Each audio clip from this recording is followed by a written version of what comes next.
Sup, nerds? It's basketball. Welcome to Horse, a basketball podcast about everything except for the wins and losses. My name is Mike Schubert, and I'm joined by my trusted co-host, the Caitlin Clark being in the league for one day to Caitlin Clark getting a weird sexist question in a media availability. It's Adam Mamawala. Adam, how's it going?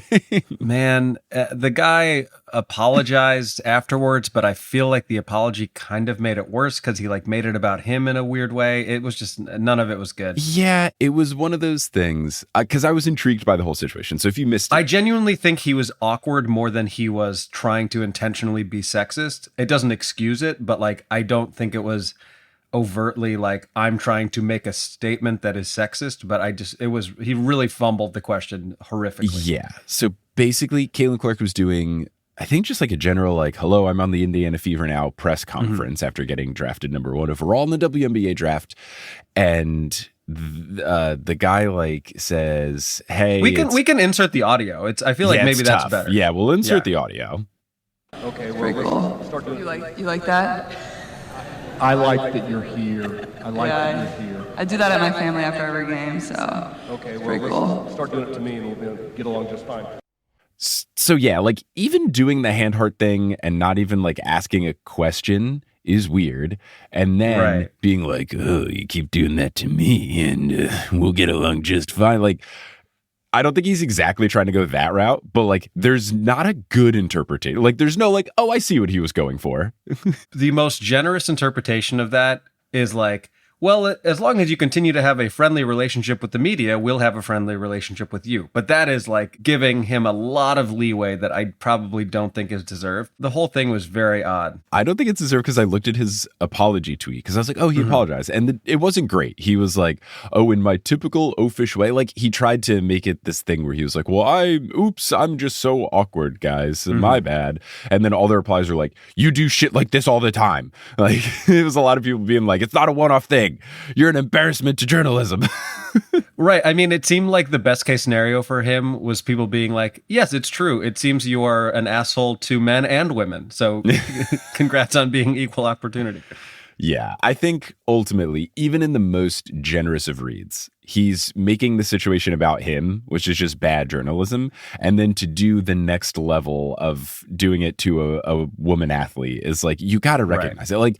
It's something that you have to do in an interview. And also a 22-year-old woman athlete. Yes, you have to. When I've been interviewing the kids who act in the Percy Jackson show, I meticulously look through every single question I'm about to ask just to be there's absolutely no way that this question I'm asking a 16-year-old is going to come off weird, right? Sure. There's nothing. If you're going to do journalism, you got to be if I do this weird hand heart thing that Caitlin Clark literally does with her family and no one else, is it going to come off as creepy? Maybe I just shouldn't ask the question. Yeah, not great. Not great. But you know what's great? This podcast, let's get into it. We're going to talk about more basketball stuff, but we got to get ready to do so. And we're going to do that in the Teal Memorial Locker Room where no one asks you weird questions. No, and hand heart emojis are banned, actually, because of an incident. Yeah. Look, it's a tough, you can't be it's too a tough safe. locker room. No, but you know who we would feel okay giving us hand heart emojis? Probably our patrons, and we actually have a new patron in the mix. We do have a new patron in the mix. So shout out to our newest patron joining the patron squad, Mitch Marner's PR manager. And there is some context. It says, I know you guys aren't big hockey people, but I'm just a big Mitch Marner and Leafs fan. I know that is the... Not to be confused with the Leaves. No, Leafs. yes, the Toronto Maple Leafs. They are individual Leafs. Mitch Marner and Leafs fan in general. And just to clarify, I'm definitely not his PR manager, though I wouldn't mind if the role opens up. Fair now, enough. Also, Bluebell gave us some context. When I was picking my new name, I asked everyone to start calling me Bell, and Blue was just a nickname my friends also used. I don't remember anymore how the two got combined, but my sister always calls me Bell Blue, and I really like the flowers. Was that a mistype? Because isn't it Bluebell? Maybe it's both. I'm going to Google. I'm quite sure that it's Bluebell. Yeah. I know that. Bell But Blue is Blue the only Bell. thing I'm getting for Bell Blue is a printing company in Oceanside, California, and That then has to be Bluebell what they Ice were Cream referring saying, to. "Did you mean Bluebell?" So I think they might have accidentally wrote Bell Blue instead of Bluebell. But anyway, my sister calls me Bell Blue or Bluebell, and I really like the flowers, which are bluebells. So I'm guessing bluebells. Also, as a proud Texan, suffering from the duality of being a Spurs and Mavs fan at the same time. Oh God, you're going to go to heaven and hell. I definitely like the ice cream, but nowhere near enough to pick my name from it. So there we go. Full context all around. We love to hear it. And we also love to have our producer level patrons. Shout out to them. Polly Burge, Kendra Hadley, Salvatore Testa, Siobhan Ellsbury, Doko Chasing Taco Falls, Bang, Bang, Roast Beef Debris, how about them world champion Denver Steam Nuggets, Anna Reed, Steph Curry got bounced from the play-in tournament. Bang. Yeah, it was kind of his teammates' fault. I watched that game. It was sad. Hi, Trish, Nicole Shepard, Chase Underrulo, Haley Zink, Naked Rachel, Sidney Crosby as Vampire, Chelsea's cousin, Ginger Spurs Boy, Balls to the Walls, and RT Party. Look at that. Look at that. You know what else you got to look at? Tabs. You got to look at them, but you can look at them and then they can generate good for the world. If you go to tab4acause.org/horse and you install Tab for a Cause on your browser, every time you open a tab, you will look at a pretty picture of either nature or architecture or something. And then you might see some ads in the corner. They're tiny and small, but they raise money for charity, and you pick what charities they go for, whether that is water.org or Human Rights Watch. There's a bunch of really great organizations. The Vlog Brothers charity, the Foundation to Decrease World Suck. There's good stuff there, and it's super easy to install. I use it, and we'll do our classic tab check-in. Adam, how many? Yeah. Before you even ask, let me just say 21. Okay, I have one. One of these days, I'm going to sneak into your laptop and open a bunch of tabs, and I'm going to tabotage you. That's what I'm going to do. I will tabotage you. Ooh, that's good. What we really need is the sponsor emails for unread emails for a cause, and then I will be put on blast because that's my true put on email true blast. Advice. Literally, there we go. Yep. But anyway, how egregious? I need to know right now. How egregious is it? Well, as I clarified to you at our softball game, I don't count my personal email anymore because of the world deciding like, hey, every time you buy something, you now get subscribed to an email list you didn't get asked for. So my work email is at 29, which I feel pretty good about. Okay, pretty good. Yeah. My personal is at 7,593. Oh, heavens. But like, it's not my fault. It's not my fault. It's not your fault, Michael. It's the internet's I will fault. Goodwill Hunting you. It's not your fault. Anyway, go to tab4acause.org/horse so you can turn tabbing into money for charity. What a great thing to do. And now, unless you're listening on Patreon, where you get ad-free episodes, you will now hear words from some sponsors. Some of them will be read by us. Others of them won't be. The ones that aren't are inserted locally. And when those ads are over, we'll get back into this episode of Horse. All right, Adam, any new updates in the wonderful world of Adam Amawala? Well, I want to give a thank you. I don't think a patron, but a listener of ours who came out to one of my shows in Portland, Maine. So shout out to them. They had gone up to watch the eclipse because they've got some family up there. I had the tweet open. Now it's gone. I believe the Twitter handle is like at Eye of the Beholder or something like that. But you know who you are. Thank you so much for being there. I'm sorry that I lost your name in my phone.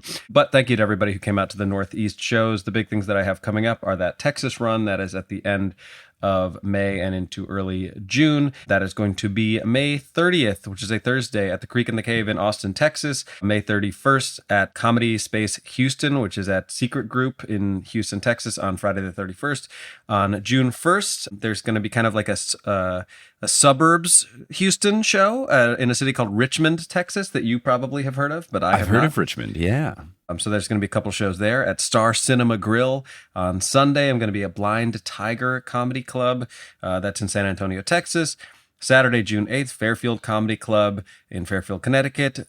July 19th and 20th, 2 shows each night at the Denver Comedy Lounge in, you guessed it, Denver. And this is not, these are not headlining dates, but if you'd like to come, you still can. I'm briefly going to be in Atlanta.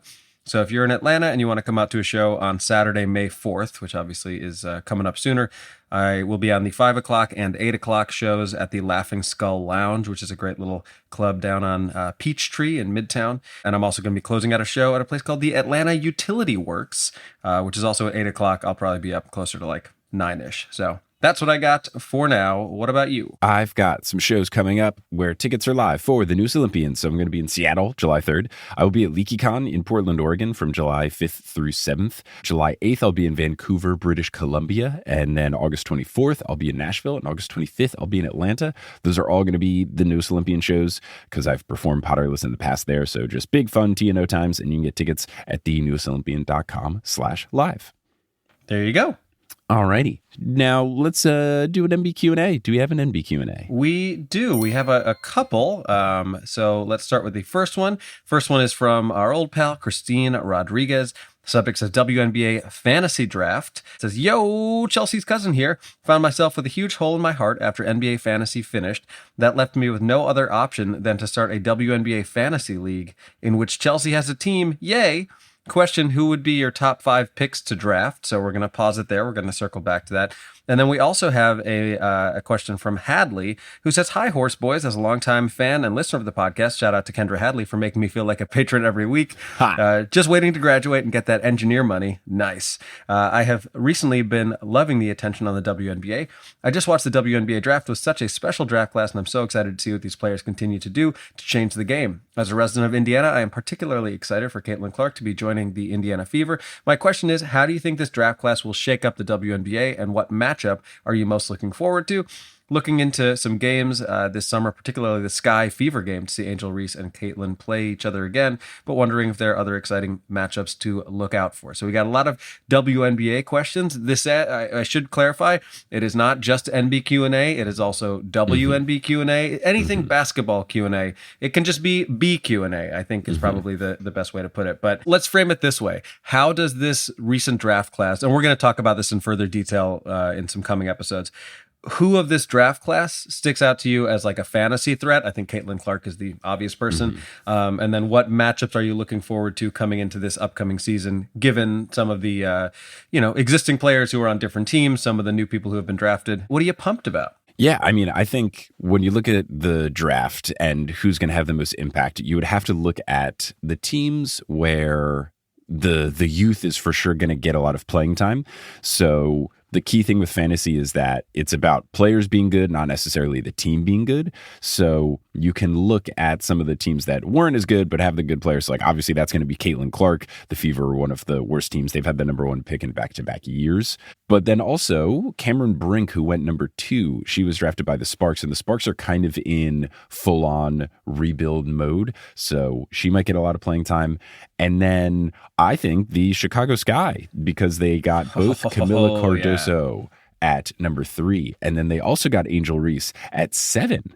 So that is a pretty good opportunity for people as well. Quick shout out to our pal Jordan Robinson, who I forget if she came up with this herself, or was retweeting it. It was sharing someone else's. Yeah, so Angel Reese's nickname at LSU, which is in Louisiana, was the Bayou Barbie, and someone came up with the idea that her Chicago nickname should be Deep Dish Diva, which is she should. She amazing. Absolutely should. Yeah. What I love is that she tweeted out, hey, I need a new nickname like Bayou Barbie. Like, that's smart that she was like, I need something new. I'm in Chicago now. And Deep Dish Diva's great. It's really good. Yeah. It's really, really good. I hope she goes with it, and we will just have to see.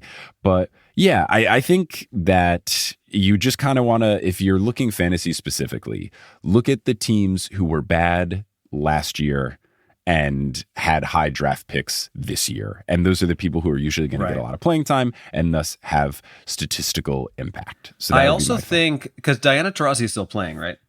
Yes. So whenever the Mercury play the Fever, that's going to be a really cool moment. Like in the way that, Jordan at the end of his career played against rookie Kobe Bryant, and it's almost like this changing of the guard sort of thing. Those moments are always really cool. So I think that's definitely one to look out for. Yeah, if we're looking for like key matchups of like what games are going to be fun, I think obviously anything Caitlin Clark is in is going to be fun. Obviously, Caitlin Clark versus Angel Reese again is going to be fun. But I also would say that anytime you've got a team playing either the Aces, the Liberty, or the Storm, the 3 kind of like super team teams, that'll be really fun. But also, I would say the Dallas Wings will be very fun to watch. As I said, either last season or the season before, like, watch out for them because they had a bunch of picks and they're starting to be good. And they even had a top pick in this year's draft. They had the number 5 pick and they took JC Sheldon. So the Wings are going to be fun. And I feel like they're going to have similar to like OKC Thunder in the NBA this year vibes, where it's just like, oh, all the young people are starting to figure it out kind of stuff. Right. And you might see the Wings really, shock some of these super teams when they play them. So I think that will be fun. But for sure. The other question was just like, if you fantasy draft, like who's your top picks like overall, right? So, I mean, Asia Wilson and Breanna Stewart are still going to be like the top choices there. Do you just want to like is Chelsea Gray up there too? Chelsea Gray's pretty good. I would have to see like statistically, but I think so. I mean, she had like 15 points and 6 assists per game last year, so like that's good for stats, and gets a lot of minutes. So I think a solid. I mean, honestly, like anyone on the Aces is going to be good. Really, like Jackie Young would be good. Kelsey Plum would be good. I would say also the Seattle Storm. Jewel Lloyd is not going to necessarily be as good as she was statistically last year because now she has some teammates who are very good. But I think she'll still put up good numbers whether you pick Jewel Lloyd or Nneka Ogwumike or Skylar Diggins-Smith. Like the Storm are going to be scary, so I think the 3 of them would be good. And then obviously you've got Sabrina Ionescu on the Liberty as well. So I think even though we've had a really fun draft class, when you're talking about like fantasy picks, it's probably safer to pick like established veterans who have got proof that they are going to be very, very good. So I still feel like your top picks should be people probably on the Aces, the Storm, the Liberty, or people who are kind of like the focus of their team, like Nafisa Collier on the Lynx, Alyssa Thomas on the Connecticut Sun. She had a great statistical season, almost averaging a triple-double. I think those people are going to be more guarantees. That being said, I would be flabbergasted if Caitlin Clark doesn't put up huge numbers. So I feel like she would be a solid pick as well, especially because the Fever aren't great, but like, her and Aaliyah Boston will be fun. I don't know if they're going to immediately be a playoff contender, but she should still be a hot ticket. Numbers. I'll tell you that. They will be a hot ticket. But yeah, I mean, it's going to be a really fun season. I'm excited for the season to start in May. Yeah. And I mean, I guess to some degree, full court press has already begun, but, get it like the news. So we've talked some WNBA stuff. We'll talk about that in further detail. The other big stories to cover are that we do have a conclusion to the Jontay Porter drama. For life. Oh boy. Yeah. For life. I had a feeling you were right when you conjectured that like they're going to make an example out of him because they can. Like if this were Victor Wembanyama, in the same way that like Shohei Ohtani, baseball reference. First of all, I don't think he actually did anything, but if he had, I have every reason to believe that they would have tried to cover it up because of how important he is to the sport. If this were Victor Wembanyama, I don't think they'd be giving him a lifetime ban. I'm just saying it. Maybe they would, but like it's so much easier to take a guy who's like a two-way player, who's not really known. But what it ultimately comes down to, Jontay Porter, who we've discussed before, it was like about as obvious as it could be that he was intentionally, faking injuries to remove himself from games. He had a bunch of people, I think personally, and people that he was like telling that this was going to happen to, betting weirdly large sums of money on an incredibly obscure player, winning a lot of that money. But what this ultimately boils down to is that like he fumbled his entire career to make like an extra 20 grand. And it's just so stupid. Right. So the report has come out about what happened, and we'll link to it if you want to read the full thing. But basically, the NBA did an investigation, found out that while he was in his two-way contract status where he was on a G League team, but I guess like still has the chance to be part of the NBA. So I don't know the exact rules, but he was betting on NBA games while he was playing for the Raptors G League team, which probably feels like you're not allowed to do that. And damning even further on top of that is one of the bets he made, because I think it was like he made 13 bets or something. One of the bets he made was for the Raptors to lose a game. Now, he wasn't playing in this game, but that's still like really bad when you're on the Raptors G League team. And do you think he was just like sticking his foot out trying to trip his teammates as they walk past? Yeah, they like cross in if they have a shared practice facility or something, and he's, putting, food poisoning, like spoiled food in their protein shakes or whatever. So he ended up like, I think, just like you said, he bet enough money where he made like $75,000 in winning, but bet like 55,000 or so. So he made 20 grand, and then it was like found that he was tipping people who were known to be sports bettors that he knew were sports bettors about the thing where he obviously took himself out of the games. And those people bet like $80,000 to make $1 million. But because they did it all through like the legal websites and stuff, those bets were frozen. So I don't think anyone got the money. So I think he did all of this throwing away, even if he gets like a veteran minimum contract, like throwing away potentially $1 million, at least hundreds of thousands of dollars per year, depending on how long the contract is, to make 20K. Yeah. I mean, yeah, it's actually comparable to Shohei's Interpreter because like he was making $500,000 a year and just such an all-time bag fumble. You got to say, yes, it's so foolish, and the only thing you can think is that this guy had been doing it for years. Like he had been placed a bunch of bets over the course of like 3 years. So like it's sad, but like I think the guy was just addicted to gambling, which sucks. And it sucks how prevalent it has become, not just like in society. That would be one thing, but the way that it has become so prevalent in the coverage of the NBA. There is a Betcast. There is a version of the game that you can watch. So the other day I was trying to watch part of the play-in game, and I have YouTube TV, and it like kind of it's not always clear like what you're clicking on. So I click on this one option, thinking that I'm watching the game, and it's a screen that's like the game itself is 1/3 of the screen. The other third is 3 guys talking, and then the bottom just has like betting info, and it's literally called the Betcast, and it is guys covering the game through the context of like, oh shit, I had like over 5 assists and he's not like passing the ball enough. The entire coverage is just betting related, and they're surprised when this happens. Yeah, it's gross when it's really getting into like the TV presentation. I know like even the NBA, like YouTube TV is one thing. ESPN having their own betting sports book, ESPN Bet, like that's another thing. And no. This YouTube TV is just the provider. I think it's through ESPN. Is like what this broadcast was.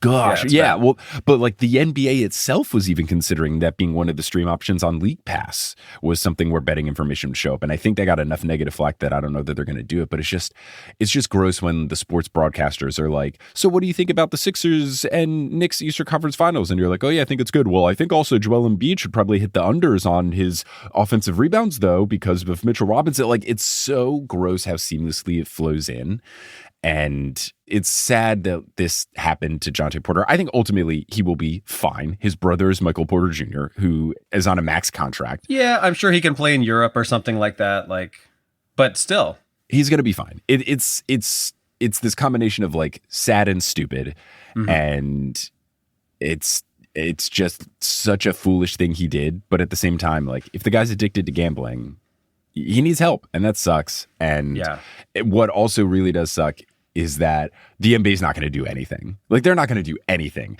They're going to do nothing to change it.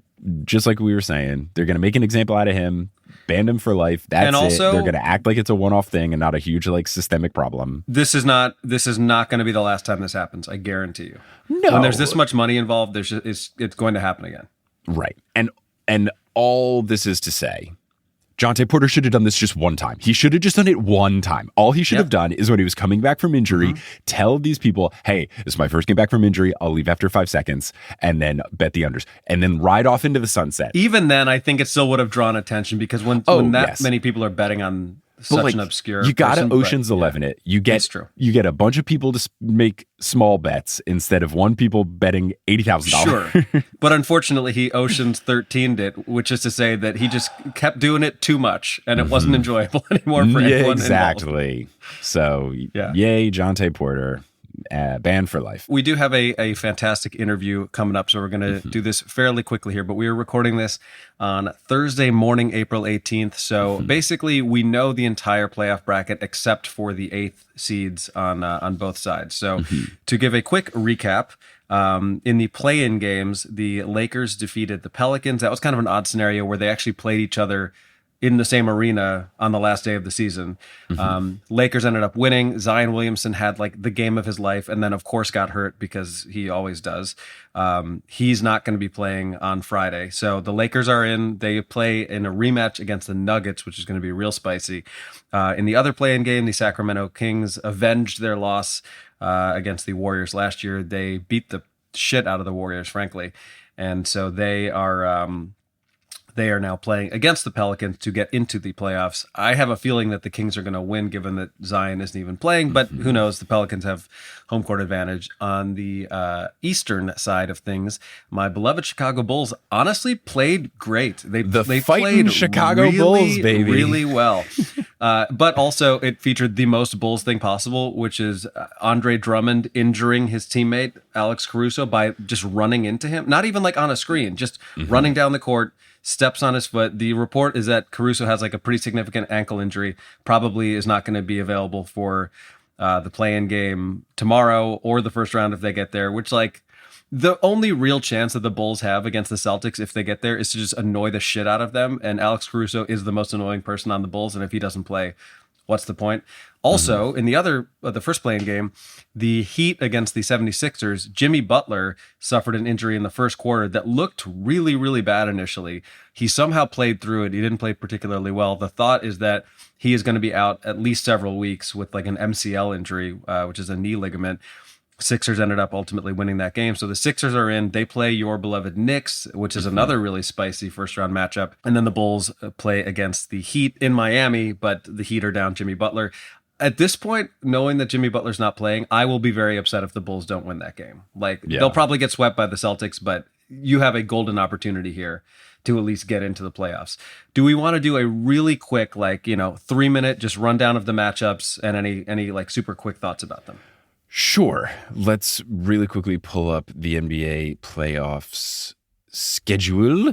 Magic Cavs, not going to be pretty basketball. And it's on NBA TV for every game except for the first one. That's probably going to have the lowest ratings of any series. The jokes about what channel it's going to be on is great. People saying it's going to be on True TV. I heard people joking that it's going to be like on the little TVs that are on gas stations. I heard they're actually going to broadcast it in 8-minute segments on Quibi. Yeah, I was going to say it's going to be on defunct apps like Vine and Quibi. Yeah. So, I mean, it's like if you like, it's not going to be pretty basketball, but it'll be there. The Suns and Timberwolves will be spicy because good players, and can the Suns pull off the upset? That's always the question. Lakers Nuggets will be great. I will very much enjoy Lakers Nuggets because it's the rematch of the sweep. Sixers Knicks is going to be, I think, also very fun because the Sixers probably would have been a top 4 seed if Joel Embiid doesn't get hurt. So this is weirdly like a second round or later matchup happening in the first round. It's a very tough draw for the Knicks to be the 2 seed and have to face the Sixers in the first round. But here's what I'm going to say. As someone who watched the Sixers Heat game, because I was selfishly hoping that the Heat would win because then the Sixers would play the Celtics if they then won. And I thought they would be very good at annoying the Celtics. And then it would have... The Knicks would be facing a Jimmy Butler-less Heat team. Right. I didn't start watching until after the injury happened, so I didn't know he was hurt when I watched the whole game because I started watching the second quarter. Also, selfishly, if the Knicks and Sixers lined up in the Eastern Conference Finals, the showrunner for the Percy Jackson show said we would go to a game together, and sadly now that's not happening. I don't think he's going to fly. I know. I don't think it's going to fly to New York for a first round matchup. So I was heavily invested in Knicks Sixers ECF, which won't happen anymore. But I think the first round matchup will be very fun, and I think the Knicks can be okay. I mean, like, it's not like the Sixers blew the doors off of the Heat with Jimmy Butler with an injury. So it's not like they're this unstoppable force. Yeah. But that being said, it's still going to be a very tough matchup. So I am intrigued, but I think that'll be a fun one to watch. Celtics versus whoever. I mean, like... Bulls. Celtics versus Bulls, hopefully. If the Bulls start winning, it'll be incredible because of drama. Like, no one will expect them to win, so if they win a game, it will just be so spicy, and that would be very fun. And then Mavs Clippers is going to be great. Mavs Clippers is going to be awesome.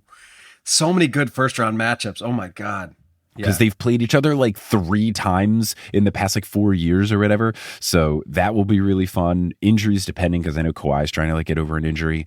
Pacers Bucks, we finally have the series version of stealing the game ball gate that happened, but Giannis is hurt, so it's going to be a true test of like, can Doc Rivers and Dame Lillard put it together and beat the Pacers, who should be the underdogs here, but the Bucks have been so bad that maybe they're favorited. And then the Thunder will play whoever wins that other play-in game, and I think they're going to cruise past them. So I don't know that that's necessarily going to be the most exciting of matchups. If the Bulls go on a miracle run and face the Knicks in the Eastern Conference Finals, Let's go. would we just pause our friendship? What is the protocol? I think we go to a game. I Sure, think yeah. we go to a game and we, mortgage our homes in order to do so. But No, I'll tell you what we're going to do to raise the money. I'm going to have you put a bet on me to hit the under for 1.5 hits in a softball game, and I'm going to mysteriously get injured in the first inning. yeah, no, I think that sounds good. I think it's a smart plan, and that might be how we finance the tickets. But yes, that is the playoffs. They will be fun. We'll talk about them more next episode as well when things are further developed. But lots of good matchups on the docket. I want to just say one thing. I want to put this out there. This is not easy for me to say, but I'm going to say it anyway. Goes without saying that I'm rooting for the Bulls.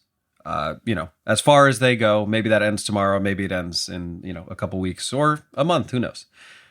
I am willing right now to commit to you, Michael Schubert, on this podcast on Thursday, April 18th, 11:35 a.m. in the year of our Lord, 2024, that I will be rooting for the Knicks.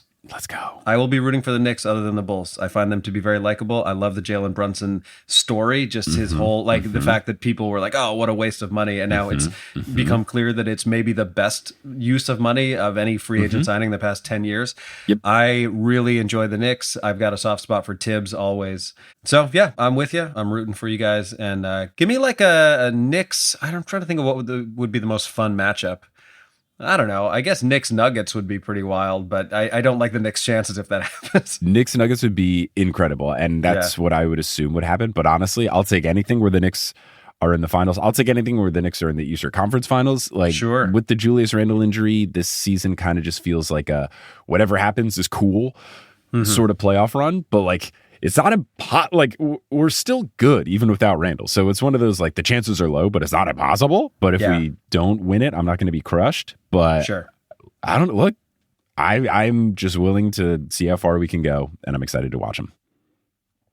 And now we will get into what concludes this episode, which is a very fun interview we did with sports writer Henry Abbott. Yes, as we have alluded to earlier, we are now here for a very special interview with someone who I have been reading basketball writings from and listening to basketball podcasts from. It's Henry Abbott from True Hoop. Henry, how's it going? Great. I'm excited to be here. We are excited to have you. Now, if folks are unfamiliar with your work, you now run and have run the True Hoop.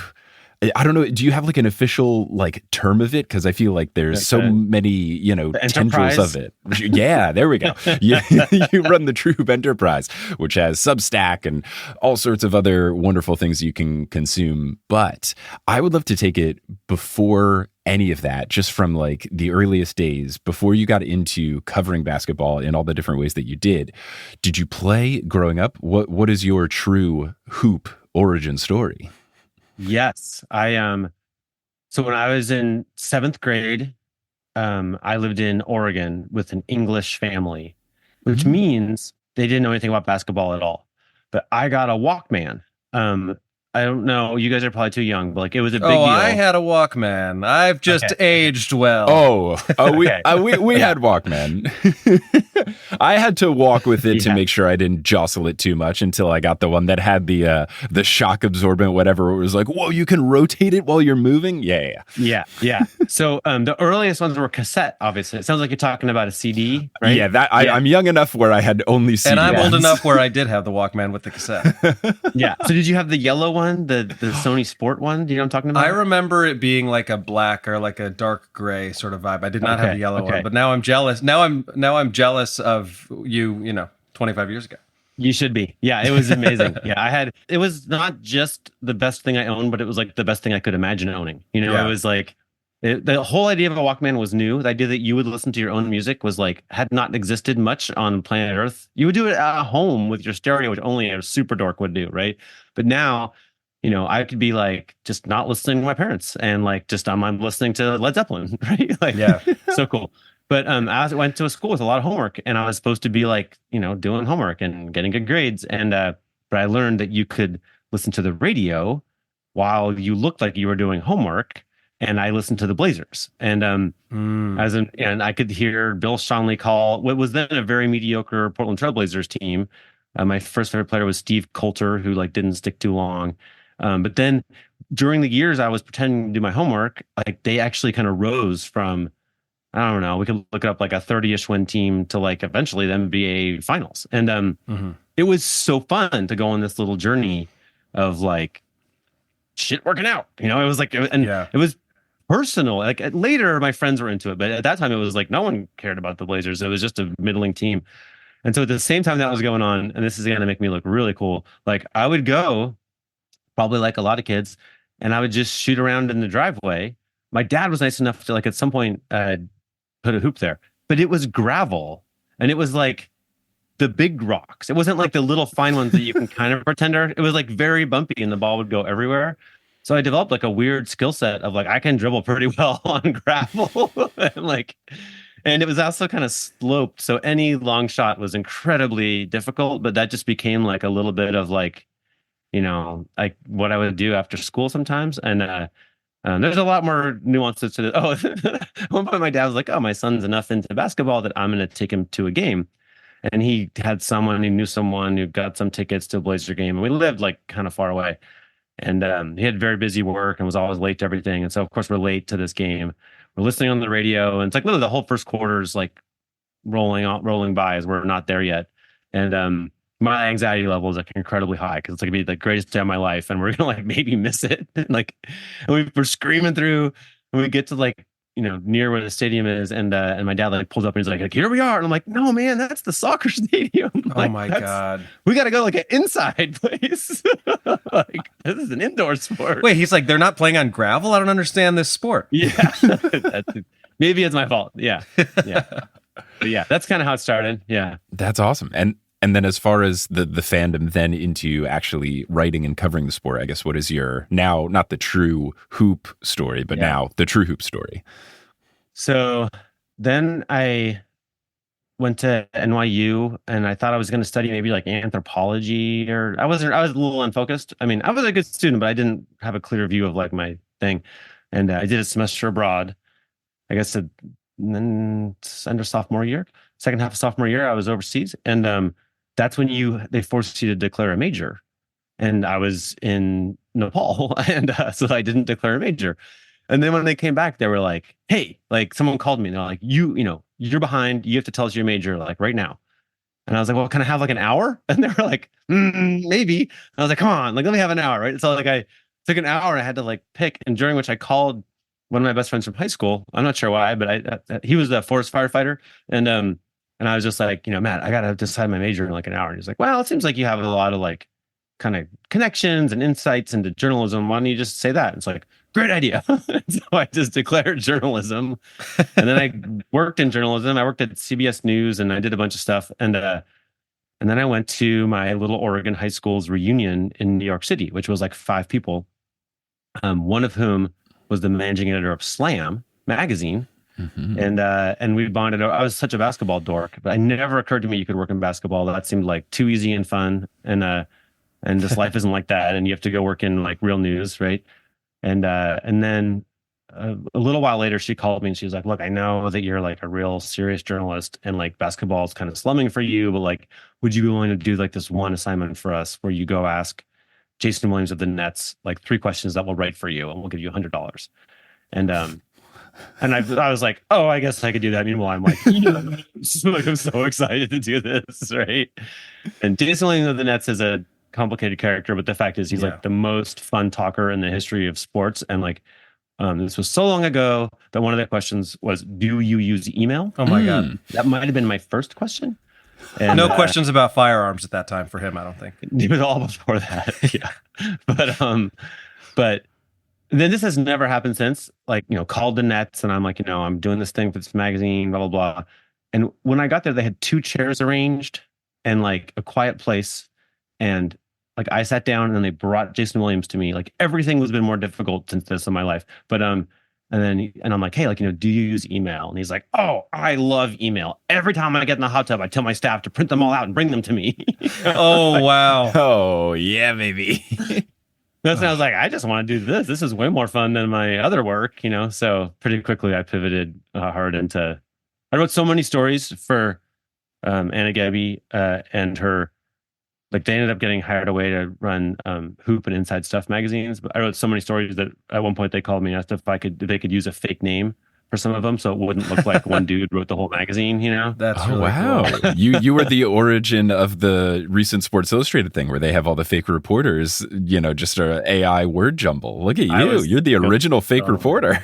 Yeah, totally. Very proud of that. I love the idea that like if you had chosen to call a different person who was like, you should be an accountant, you would have been like, okay.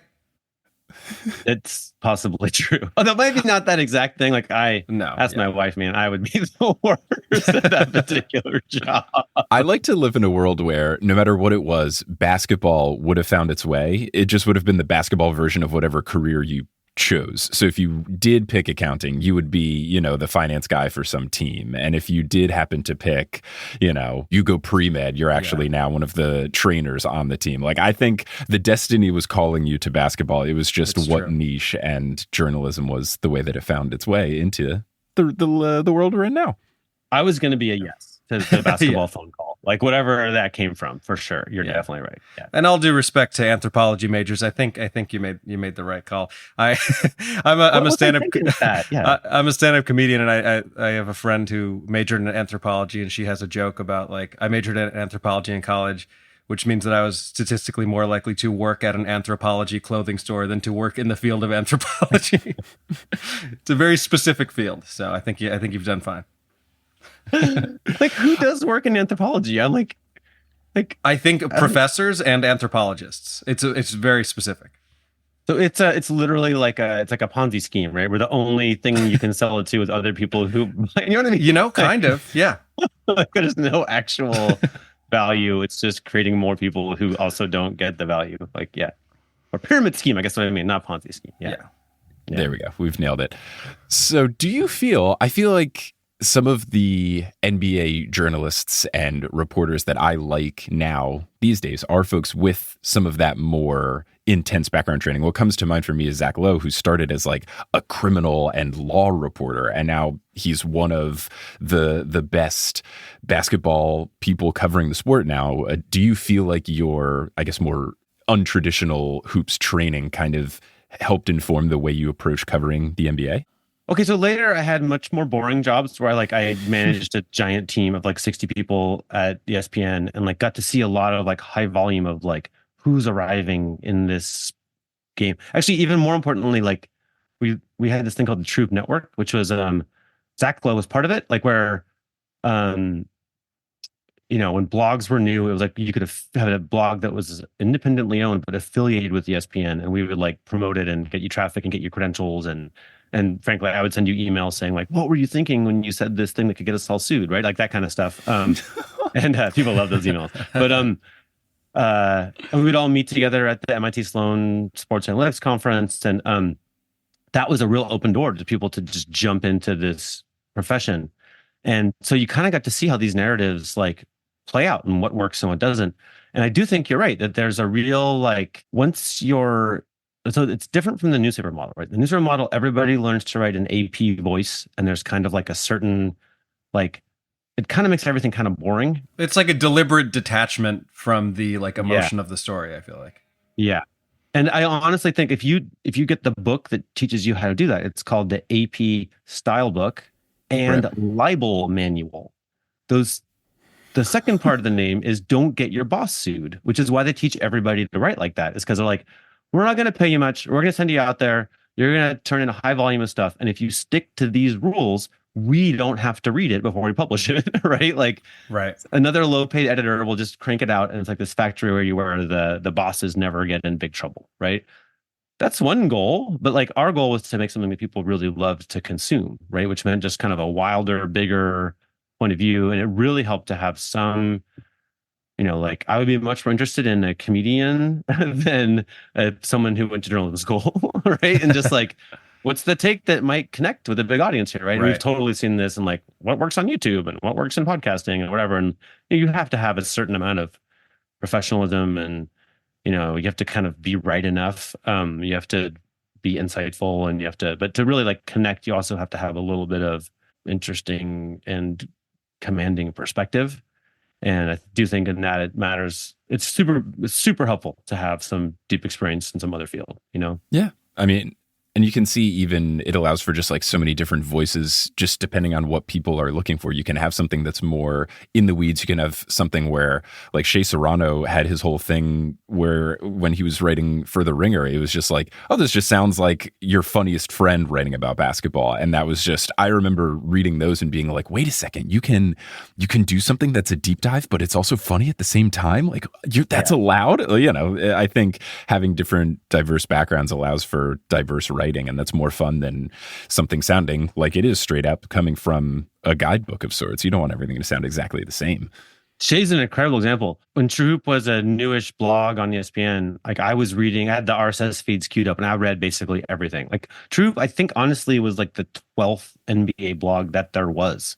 Like, dang, there weren't very many NBA blogs, right? It was like J.E. Skeets, Kelly Dwyer. There were a few others, but yeah, there just weren't very many. So it was literally possible to come in the morning, just read all of them. And so I kind of pretty good. I did that. I made this thing called the Bullets, which was like a roundup of like the best stuff out there, right? And I kind of that was a big deal of early True Hoop. And then so in this sort of bundle of voices, like I was pretty familiar with like how people talk about basketball, right? I kind of like had a high volume, just drinking from the fire hose, you know?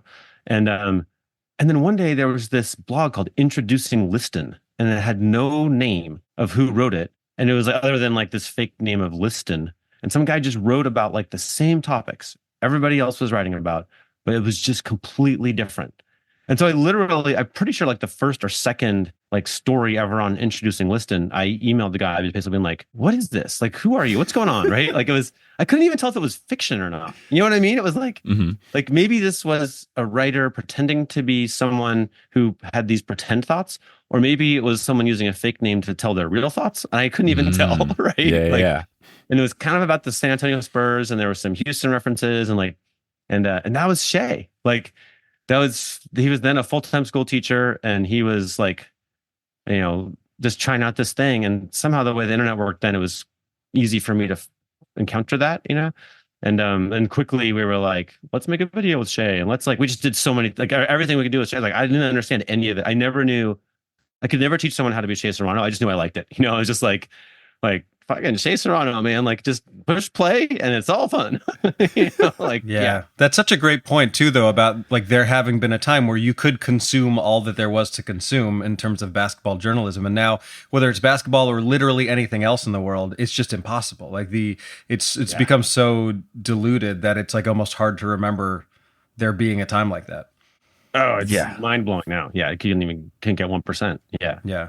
Right. I mean, even just like, it's funny that like even particular niches are getting oversaturated. Like not only the podcast hosted by retired NBA players or podcast hosted by a current NBA player and some white guy who is a trust fund baby, but now even specifically NBA podcast hosted by current player, some white guy you've never heard of, and is brought to you by some betting company. Like there's so many that are like exactly that formula that it's just overwhelming. Yeah. But then on the flip side, I'm very excited to see the new one with LeBron and JJ Redick, which is just like, what if we were the nerdiest podcast ever that we had to start every episode with 15 minutes of explaining the terminology? And me, a big basketball fan, player, watcher, podcaster, I'm like, yes, go.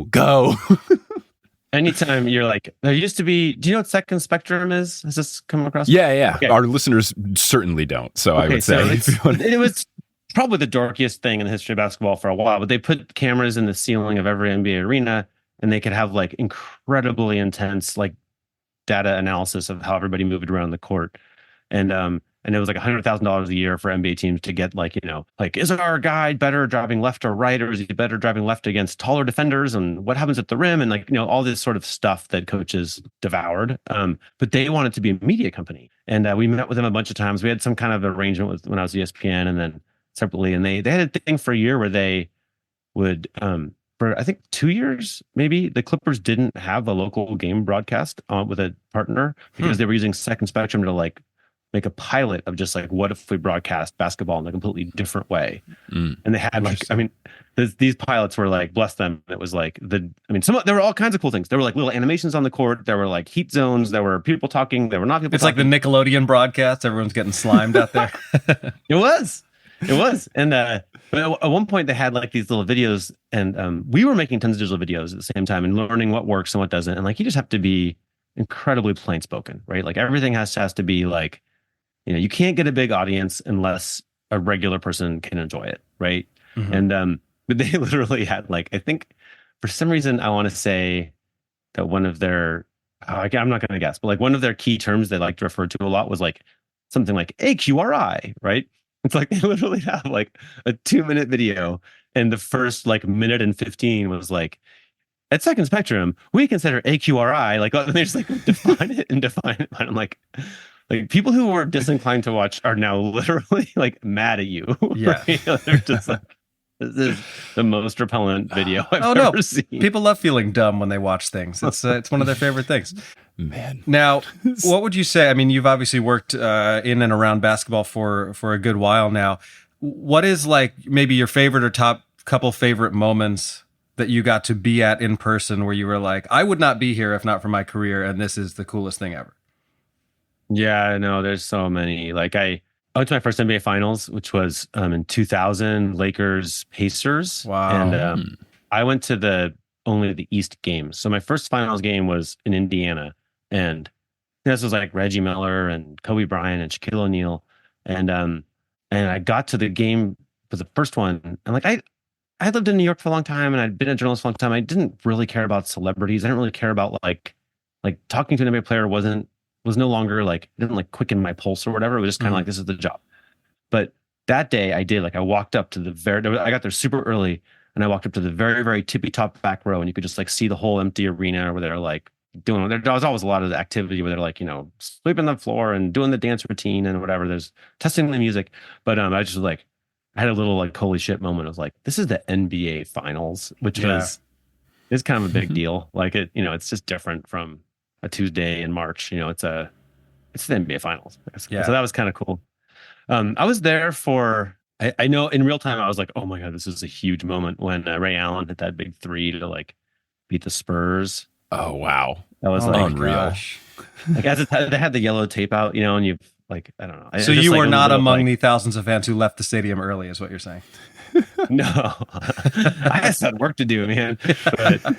But it was definitely like, like, just like rarely in your life are you like, this will be remembered forever, right? Like this was a moment that like. That's one of my favorite moments in NBA history. So for context, this was, what year was that? 2013? 13? So the Heat are playing the Spurs in the finals. They are on the brink of getting eliminated. It's the final possession. Heat are down 3. LeBron misses a 3. Chris Bosh gets this amazing rebound, passes it out to Ray Allen, who has maybe the best footwork I've ever seen in basketball, who like backs up perfectly, hits a 3-pointer. The game goes to overtime. He'd end up winning, and then they win the series. But that Ray Allen shot is like maybe my favorite example in basketball history of like, this is why you practice that exact thing a million times, because you don't know when it's going to come up. And I guarantee he's done that exact, like, all right, I'm starting a few feet inside the line. I'm going to back up, get my footwork perfect, and be behind the 3-point line. Like, I love watching replays of that side angle of him getting himself in position to hit that shot. But that place must have exploded when that happened. It was really, really crazy. It was one of the crazy, it was just chaos, right? The ball was in the air, like LeBron had missed, and the ball was like, but the ball and all of the Heat's hopes to win the title were just like free in the air. I'm like, we'll see what happens now. Like no one could know, right? And then, it's somehow Chris Bosh gets it. It looked unlikely, right? And then somehow Ray Allen, like all of that was just basketball at its best, right? Just this kind of, it's a game of wild, dynamic, quick things, right? And all of that was there, and the stakes couldn't have been higher. Well, and it's also amazing to think of what the narrative would have been. Like if Ray Allen misses that shot, everybody's just talking about LeBron having missed what would have been the game-tying 3, and the whole kind of arc of that Heat team could be different. LeBron is like a a little bag that we sweep all of our like doubts and flaws into the just like tie up like all LeBron made all the mistakes, especially at that time, right? It was just like he has every flaw that you can imagine, like gathered into one place, right? Like, but okay, there was something else happened there too, which was, oh man, in the pandemic, I went way down the rabbit hole of like a tremendous number of athletes, super elite athletes, are OCD.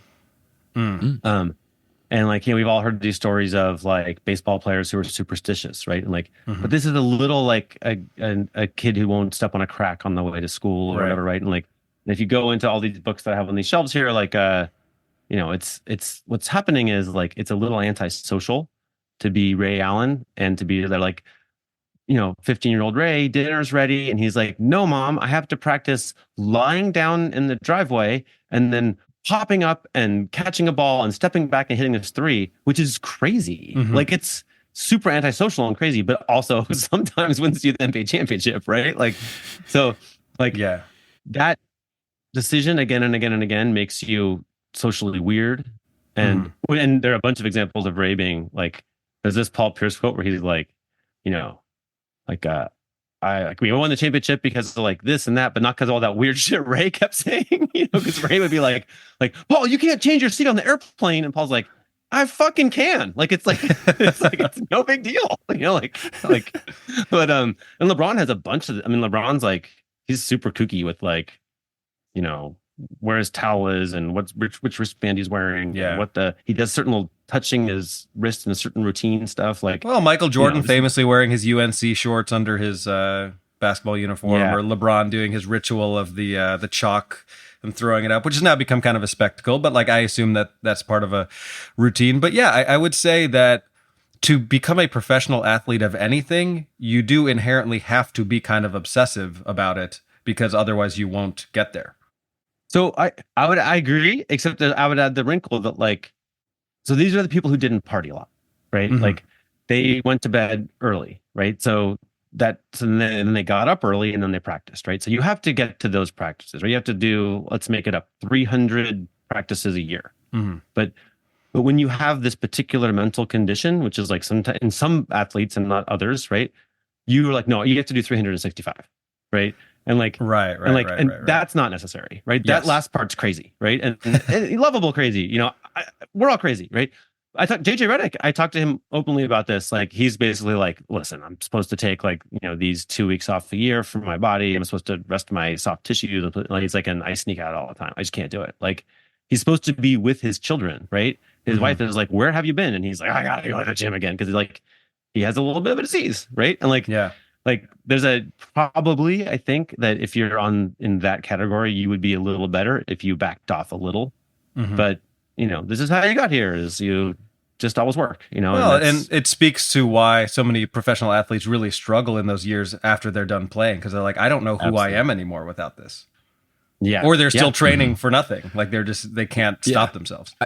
I mean, look at JJ Redick as the same example. He retires and immediately pours in all of his effort into his own podcast. Then does like last year where he's like, all right, let me just be all over ESPN, all over the place. And then after 3 months of yelling at Stephen A. Smith and getting so frustrated, he hard pivots and launches this new podcast with LeBron, which is the antithesis of the First Take approach. Like, he's doing so much stuff that, I have also thought like, I wonder if his family's a little upset that he retired and is somehow busier than he was when he was a player. Yeah. And his is working, at least, right? Like, he's like, this is the grind kind of like, if your approach is that grinding is the only method of success, then like you would point to someone like JJ and say it works, right? Also, to his credit, like, he was, what I respect the most is he was not getting minutes. Like, he was, when he was first drafted, he was in Orlando and he was basically seen as a bust.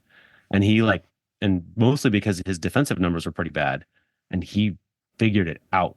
So much hard work in becoming like a good defender, right? And then he like salvaged his NBA career in a really rare fashion, and that was the grind, right? It totally worked.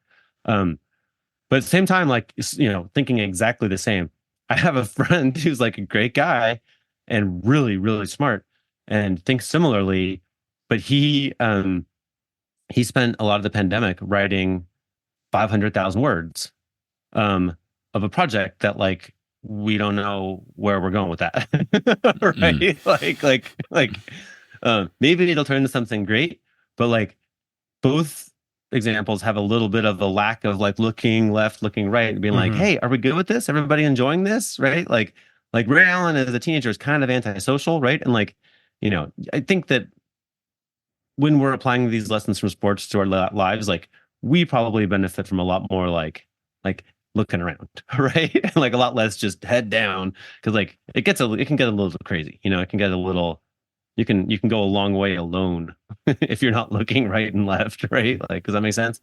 Right. Mhm. Yeah. Well, it's funny that you mentioned working on a really intense many word thing, because one of the things I wanted to ask you about was one of the bigger articles, sagas that you had covered. It was back in 2019 when you were doing the whole expose about how Prokhorov and Trump share a lawyer. And I think you worked on it for like 3 years. Do you want to just give insight into like what such a big, endeavor that was? So first of all, let's just acknowledge I'm not making fun of OCD people from a distance. Like I got those tendencies myself, Oh, of course.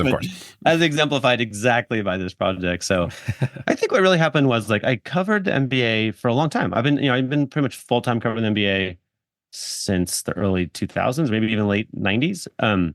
So you kind of get used to the stories, and I think I got a little bored. Well, and I felt like we were kind of missing the boat in this, like the billionaires category, where every NBA journalist knows a few whispered crazy stories about like this one has some weird personal sex habit, or this one treats the players like crap or whatever, and like we just don't tell those stories. It seemed weird to me. That seems like what we should be doing. The Donald Sterling story was kind of over this period where like Donald Sterling was the owner of the Clippers, and he was disgraced for being audio recorded saying very strange things, including overt racism. But more, like he's a very weird guy.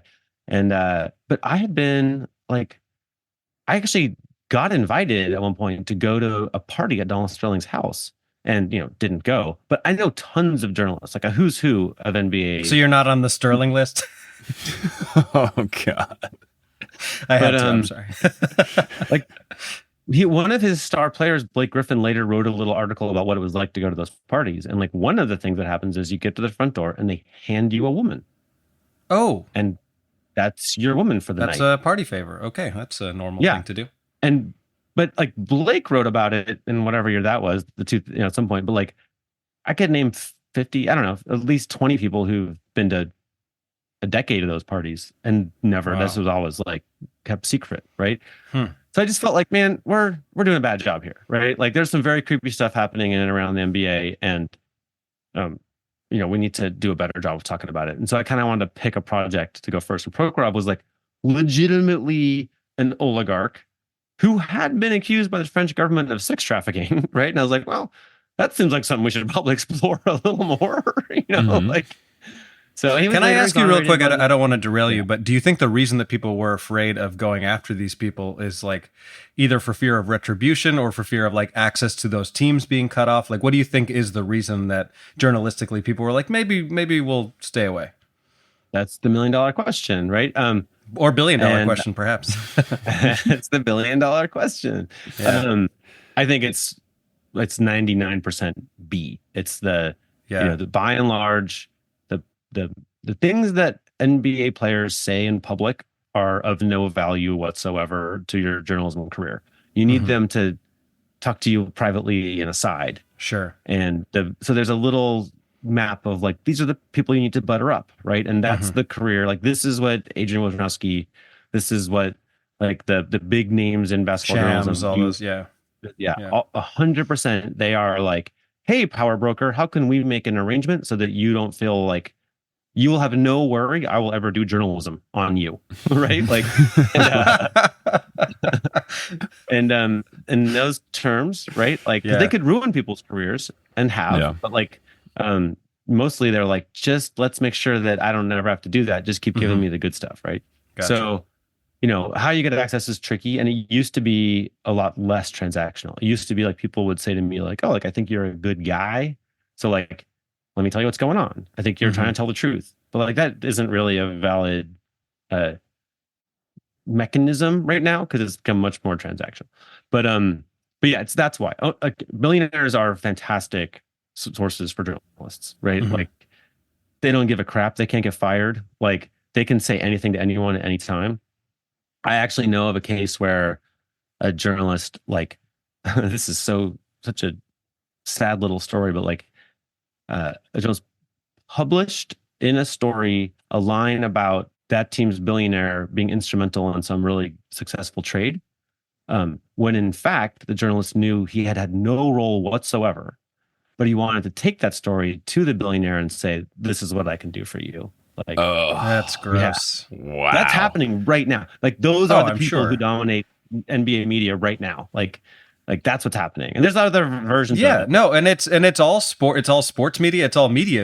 I mean, I'm a huge Cubs fan, and notoriously I reference baseball every time we do this basketball podcast. But the amount of holding water that I see, or carrying water that I see by Cubs journalists for ownership and the GM sometimes is disgusting. It's like it doesn't feel like there's any even attempt at being objective. It's like, I'm going to say what this person wants me to say so that I can stay in their good graces and have access to X, Y, and Z. Absolutely.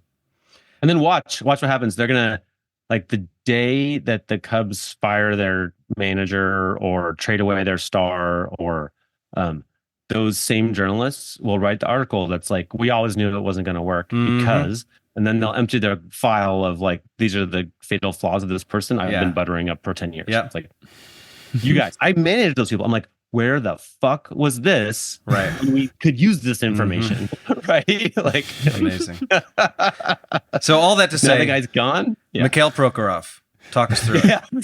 Did we lose focus just a touch? I blame myself. I was just interested in the context because I think that's a kind of. I think it's a good question. I think it's a good little avenue to go down. I got more time for the Cubs if you want to just talk about the Cubs. We can. I Don't get him started. Yeah. There will be the remainder of the interview.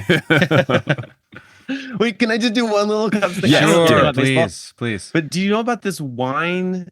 Dude, okay. Oh my gosh, my baseball knowledge is so pathetic. But like, I read a book about like the famous Cubs manager. Did Joe they win Madden. a championship? Okay, so Yeah. Joe Madden had this Big wine thing. guy. Yeah. If you get punished, do you know about this? Am I repeating something you guys have had on the podcast 10 times No. before? But like, No. so the deal, as I read it in the book, like if you broke a team rule and got in big trouble, he had to go into Joe Madden's office and pick a piece of paper out of this like cup or whatever, and it had the name of an expensive wine. Yeah. You had to go and buy that wine and come back and drink it with him. And like, I love it. but the point was like, you end up with like fantastic team bonding and very nice wine out of someone was being a dick. And like, I'm like, this man's a genius. Like, he's an incredible guy. I have a baseball podcast that we got to interview him on, and he was like exactly what you would hope he would be. He's this very like zany, outside of the box sort of thinker, and he's the exact sort of guy who like he thrives when the team is doing well. But then as soon as the team is not, it's like, why are we bringing farm animals into a practice? Like all of that stuff that seems genius when a team is doing well, all of a sudden starts to seem not that way when it doesn't go. But yeah, he's a huge wine guy, so that doesn't surprise me. And that also is very like Madden-esque, that he's like, your punishment is having a nice conversation with me about art. Yep, that's exactly right. Yeah. I love that kind of stuff. Like, I mean, I think also just sports feels like, you know, in the high school jocks versus nerds, like social break, like this is the jocks. And like, you know, I'm not saying the nerds are right, but like it would be better to be more in the middle, right? And to me, like, you know, like these guys who are like, I read a book and we can talk about it. And everyone's like, oh, that sounds kind of nerdy. It's like, no, we can entertain a book conversation now and again. We don't have to like, I do think there's like the jocks get panicky. Right? Like they get panicky about like topics that don't seem totally normal, right? Like this is why there's basically never been an out of the closet player in major professional sports, right? It's because like, oh, it's gonna get weird. It's like, bro, it's fine. Like it's totally fine. You know, like just panic down. So I feel like these people sort of, and Joe Madden very much one of them. Joe Madden? No. Joe Madden, yeah. Joe Madden. Okay. Suddenly I was thinking John Madden's the football guy. John Madden, Joe football Madden, one. Okay. I'm really just strictly a basketball guy. But yeah, to me, I'm like these guys like Joe Madden who are like, no, I'm gonna like connect you to the bigger world a little bit. Like, well, Phil Jackson was that sort of guy to tie it back to basketball. You know, the Zen master. I think look what he did there. Yeah, there you go. All right, so Prokhorov. So I just honestly was like, what's going on with this guy? And now he's just part of this like modern jet setting offshore money world where like there's no easy way to go get into that, right? I thought it was going to be a small project, but just understanding like what happens with an oligarch and how they behave was extremely complicated. It took me a while. And, there's I went to something called Putin Con, which was like, you guys, this was like an amazing thing. Like that sounds more problematic than the Sterling parties. Yeah. So they're putting on like Alexei Navalny joined the conference by video. Like, wow. It's a small kind of like you have to get vetted and security cleared and whatever, and they don't tell you even where it's located until like 24 hours before maybe, and then like you go to Midtown Manhattan and line up on the sidewalk, and there's like the very, very serious NYPD counterterrorism people with the big guns are like just kind of going through everybody, and then you go down this escalator to basically like an unbombable like basement beneath the basement, and have like a conference there of like just everyone talking about. I mean, there was crazy stuff. I guarantee you there were intelligence people there. Like I saw stuff there that I was like, what? I mean, I could talk all day about that day, but yeah, and at one point they have Wi-Fi there, right? And like, and everyone's like, if we log on to this Wi-Fi, like our phones are definitely hacked, right? And they're like, 100%. 100%. They probably are without the Wi-Fi. They're probably the 4G is being taken at that point. Yeah. But and all these people, like there were people there who've been poisoned. There, I actually they bragged about how many. I forget. There's a brochure when you get them, like, oh, like 7 of today's speakers have been poisoned. Like. But at that thing, I met a man named Vladimir Kara-Murza, and like he knew a lot about these. He knew all these people personally, right? And including Prokhorov. And I was basically like, does Prokhorov have to do what Putin tells him to do, right? And he's like, well, this is fucking so Russian. I love it. Like, it's just the best. He's like, well, like in chess, there are black pieces and there are white pieces. Like, but in life, there is gray. Like, so a lot of what Prokhorov does is in the gray. But if Putin chooses white, so must Prokhorov also choose white. Wow. So he can have his own free will until someone else steps in and tells him where to put his piece. Yeah. That's wild. But yeah, it got like that. I mean, I could talk about like offshore money and oligarchs for the duration of this podcast and several more if you want me to, but I found in my life usually only if you feel safe doing so. I mean, we don't want to create any sort of issues here. I remember a time, and you might remember this better than I do, Henry, but I feel like there was a time when Prokhorov took the Nets over and made this like very grandiose guarantee of like, oh, we're going to win a championship in the next few years. And then his like threat to himself, it's like, if we don't win a championship in the next 5 years, I'll divorce my wife or something like that. And it's like, do you just want to divorce your, like, are things okay at home, Mikhail? That seems like a weird thing to threaten yourself to do. Also, how does she feel about that? Yeah. No, there was a lot of like, one guy who worked there during that time was basically like the way to get ahead in that organization was like to have something that looked on the outside like the shiniest Lamborghini of all time, and it need not even have an engine. Like they just wanted like flashy stuff, right? And everything was like, when they were like, oh, I mean, actually, I think I remember saying that when he took over the team, they had like young players and were not great, but they were like on the upswing, and he was just like, screw your long-term plan, right? Like everything is like just import star names, right? And a lot of what he was doing was like they would fly over like a who's who of Moscow politicians, right? And they would just kind of want to sit them courtside or in the private box and like wow them with like I'm a big deal here, right? It's a very big deal if you're fighting for positioning in Moscow to be a big deal in New York, right? Right. And he did, in fact, he kind of bragged about being immune from sanctions, and then was, right? Like they're one of the biggest sources of offshore money in the world is like people who are close to governments in like Russia and China and Malaysia and different places. And like it's a giant chunk of the world's offshore money comes from government connected people, right? Because so as I would see it, you're kind of stealing the taxpayers blind, right?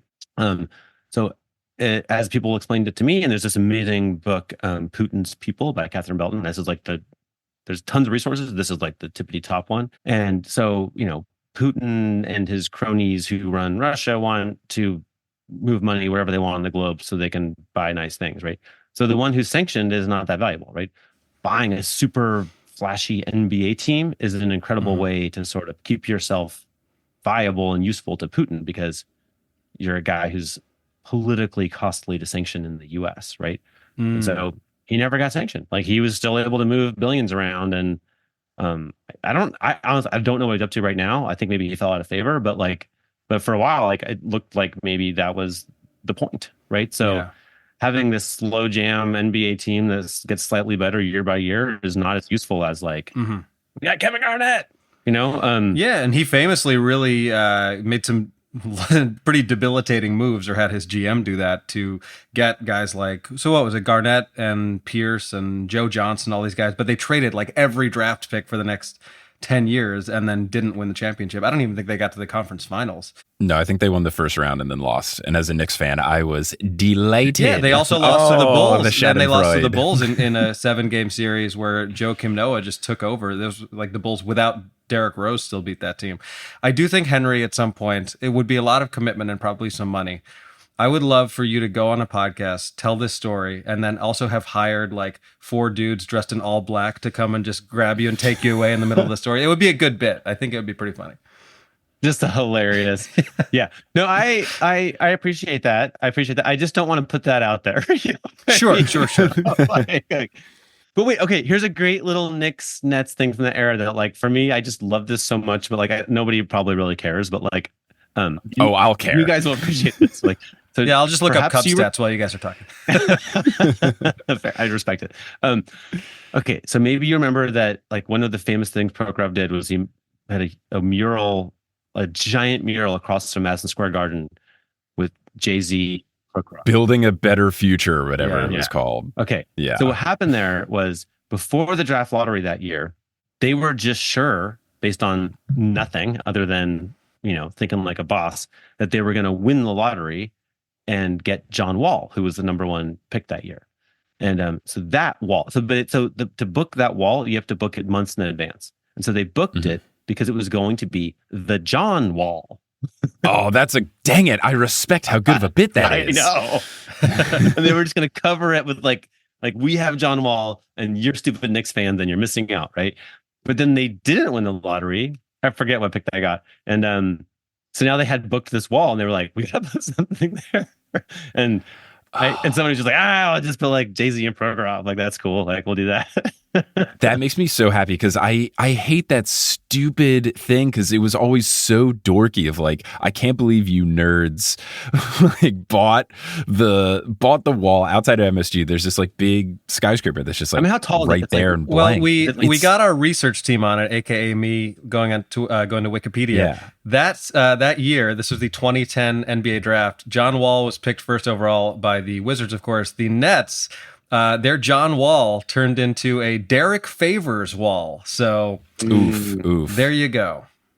Yeah, and then here's the thing. So what the actual billboard came into is Prokhorov standing behind Jay-Z, definitely not photographed at the same time, like definitely 2 separate photos. And it says the blueprint for greatness. And the website is netsallnew.com. And then it links their Twitter and their Facebook. And then it says check in with Gowalla to get a special item. So I guess they wanted to get a return on the investment. So they partnered with some company I've never heard of before. But I'm so glad you shared this, because for years I was like, this is the dorkiest thing that the little brother Nets could have ever done. And to know that it was a failed other big gotcha, just, that makes me even happier. I do love this. Like, I mean, I'm a dad and I like to insert dumb wordplay, like, you know, where it doesn't belong. And the fact that the Nets were like, John Wall, and it's a wall. Yeah. Like, get it? Like, right on. I'm glad it didn't work, because I may have had to become a Nets fan if they did that. Yeah. Like, I would have been questioning. Now I know you're it's lying. such a good fun. Hopefully somewhere there's like I would have respected it, though. Like, the agency probably prepped like exactly what that was going to look like. Oh yeah, leak it. I want that so bad. Like, what were the actual words going to be? Like, yeah. Gosh, man, that would have been really good. It would have been really good. Okay, before we go, I have one final question that I wanted to ask you before we wrapped here. I was doing some research and prep for the podcast, and I did see that years back you had done a Reddit AMA, and someone asked you what's like one of the wildest stories you've never gotten the chance to tell. And you said, quote, "Oh man, there's a story I'd like to tell one day about the NBA player whose drug test came back stamped non-human urine." And then you said something like, maybe I'll have to wait a couple years before I say it. Has it been enough years? Can you tell us about the player whose urine came back non-human?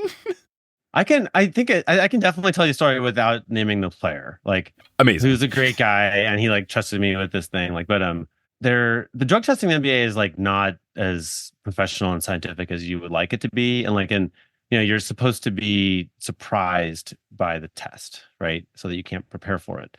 But that's not how and that's how it goes in like cycling and the Olympics now. Like they just knock on your door and you have like no time. When Lance Armstrong book came out, there was a thing about Lance had the tester was in the hotel lobby and said, "We need to test Lance." And they were like, "Oh, why don't you test his teammate first?" And they're like, "Okay." So we had 5 minutes, which was enough time to infuse saline in Lance's blood, so he passed the test. Like, wow, like 5 minutes is too much heads up, right? Yeah. But in the NBA, they're always like, they know hours in advance, right? And so one day, it's like near the end of the season, and a bunch of players on this team are aware they're going to be tested after the game, and they're worried about marijuana.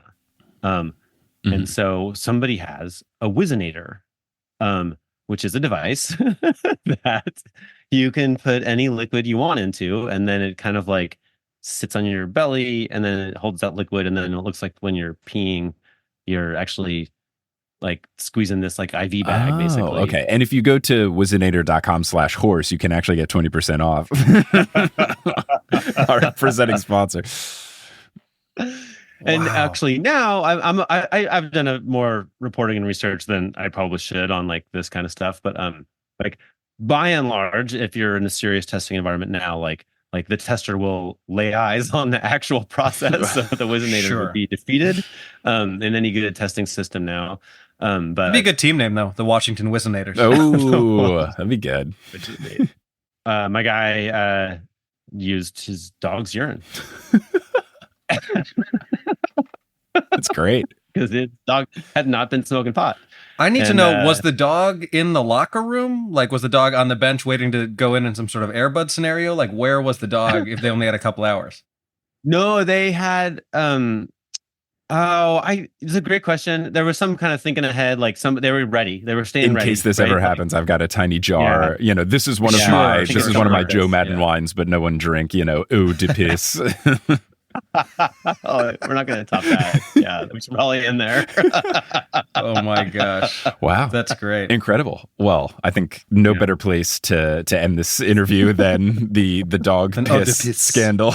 But Henry, thank you so much for joining. This was a lovely time. Could have talked wild hoop stories forever with you, but you've got to write about stuff and everything, and you're a busy person, so thank you for taking the time to chat with us. But if people want to find you doing stuff, all of the True Hoop coverage, where can our listeners find you? It's best to go to truehoop.com, TRUEHOOP. You can put the S on there if you want. A lot of people just want the sport to be plural, but it's not the name. I think it'll redirect, but it's True Hoop. And then you can find, we have a podcast, and I've got a book coming out. There's a lot going on. We're busy. What's the book going to be? It's called Ballistic, and it's about this crazy place in Santa Barbara that like prevents injuries by doing like a really detailed assessment of your body and saying like, oh, look, the way you move, it seems like maybe you're a little vulnerable to ACL tears. So let's teach you to move a little different way. Whoa. And I think it's kind of cool. It's kind of like it has changed my body. It seems like, as a man who's closer to 40 than I am to 30, I might need the info on this. Yeah, we all do. Everybody's got their hip or knee or ankle or back or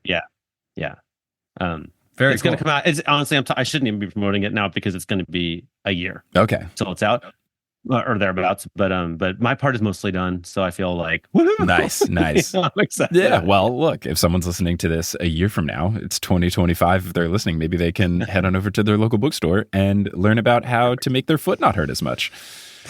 Exactly right. Well, Henry, thank you so much for joining. We really appreciate it. And, we look forward to reading more from you. And I guess whenever that book comes out, picking up a copy. Yeah, no, thank you both for having me. Super fun. Yeah. Thanks for listening to this episode of Horse. Horse is hosted by Adam Amawala and Mike Schubert. Our editors, Kensei Suramaki. The music is by Bettina Campamanas. The art is by Alison Wakeman. The website is by Kelly Schubert. And the social media is by both of the Horse Boys. Thank you to our producer-level patrons, Polly Burge, Kendra Hadley, Salvatore Testa, Siobhan Ellsbury, Don't Go Chasing Taco Falls, Bang, Bang, Roast Beef Debris, How About Them World Champion, Denver Steamed Nuggets, Anna Reed, Steph Curry got bounced from the play-in tournament. Bang. Hi, Trish, Nicole Shepard, Chase Underulo, Haley Zink, Naked Rachel, Sidney Crosby is a vampire, Chelsea's cousin, Ginger Spurs Boy, Balls to the Walls, and Artie Party. Follow us on Facebook and Instagram at Horse Hoops and on Twitter at Horse_Hoops because Horse Hoops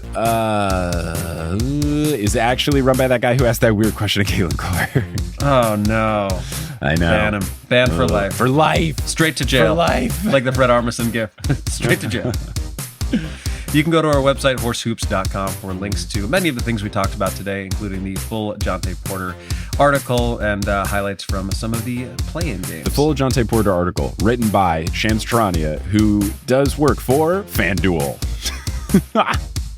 And is also at the point where now he's like leaking WNBA draft information. I mean, where does it end?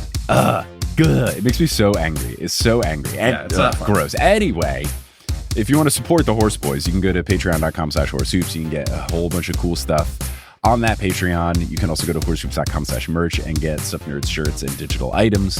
But we'll close out this episode by saying something on the count of 3. And, you know, I feel like with both of our teams at the time of recording still in it, I think we should try to put some good energy into the mix. Because we did test fate and reference AJ not being on our softball team. And he still hasn't been on the emails. Our first game is in a week. So yeah, I think if we just cheer on our two teams, I think we won't be necessarily testing fate, but we're putting good energy out into the world. So I feel like we do a go Knicks and go Bulls. But how about this? How about you say go Knicks on 3 and I'll say go Bulls on 3 to give energy to our other teams. I like it. All right. Cool. Alrighty. So 1, 2, 3. Go Knicks! Be fun. Bulls Knicks ECF. I'm surprised I didn't light on fire right then. I don't know that I've ever said that out loud before. That felt a little uncomfortable. One final note to close out this episode. I know you can't see me right now because this is an audio medium, but I want you to picture me holding up a piece of paper that says 100 like Wilt Chamberlain, because this is my 100th episode of Horse. We forgot to address it because so many cool things are happening at the same time. We didn't. We didn't forget. We got it in there. But yes, congrats on 100 episodes, Adam. That is very cool. Couldn't think of a better person to do 100 episodes with. And here's to at least 100 more. 4 years almost. Almost 4 years. You know, the Adam era is ready to go into kindergarten almost, which is pretty cool. Yeah, we should do like a Taylor Swift thing, like Horse Adams version. Yeah, I like that. I think it's good. I enjoy Horse Adams version. Same here.